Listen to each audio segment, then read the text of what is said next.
your breath, hold on to your heart, hold on to your home. Pay no attention to that man behind the curtain.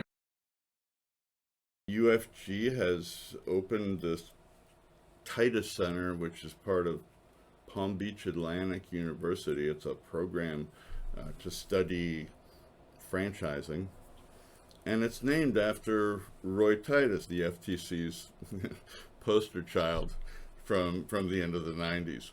Here is the board of this Titus Center.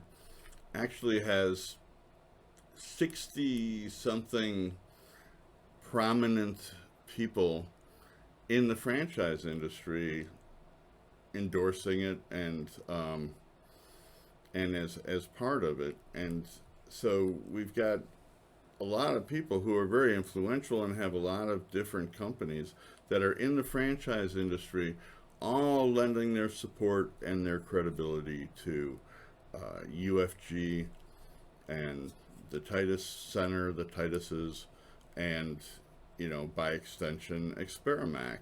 And so there's a lot of credibility here being extended onto this franchise opportunity.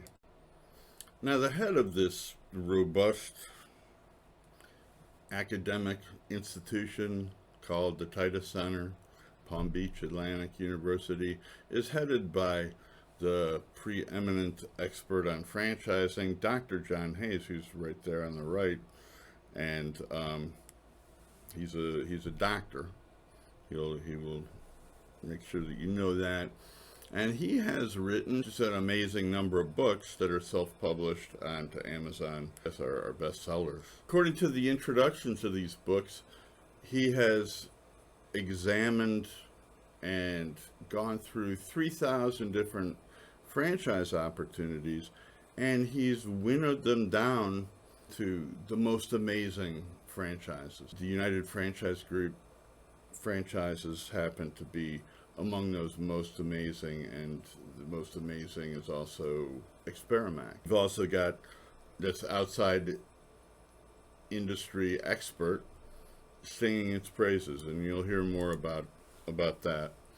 So the Titus Center board members include prominent lawyers Warren Lewis, Lane Fisher, Alan Berger, McDonald Hopkins, people in the funding industry, Ronald Feldman, Apple Pie Capital, Jeff Sieber, Fran Fund, people involved with publications, Gary Gardner, publisher of Franchise Update Media, Tom Portese of the MFV Expositions, who puts on those franchise shows, Marianne O'Connell from FranWise, Stan Friedman, Red Boswell, who heads up that IFPG broker group that was selling a bunch of these, another academician, Cheryl Babcock of Nova Southeastern University, Gary Finley now with Restoration One, who is very involved with the Curves franchise as it was coming up, Ken Hutchison, U.S. Lawns, Madison Job, who is retired from Wingstop, Scott White, who actually is the head of BizCom Associates, who publishes those amazing books on franchising for Mr. Dr. John Hayes, and many more. And so these people have all, you know, lent their names and their credibility to back UFG and Ray Titus and John Hayes and Experimax and John Hayes and Experimax.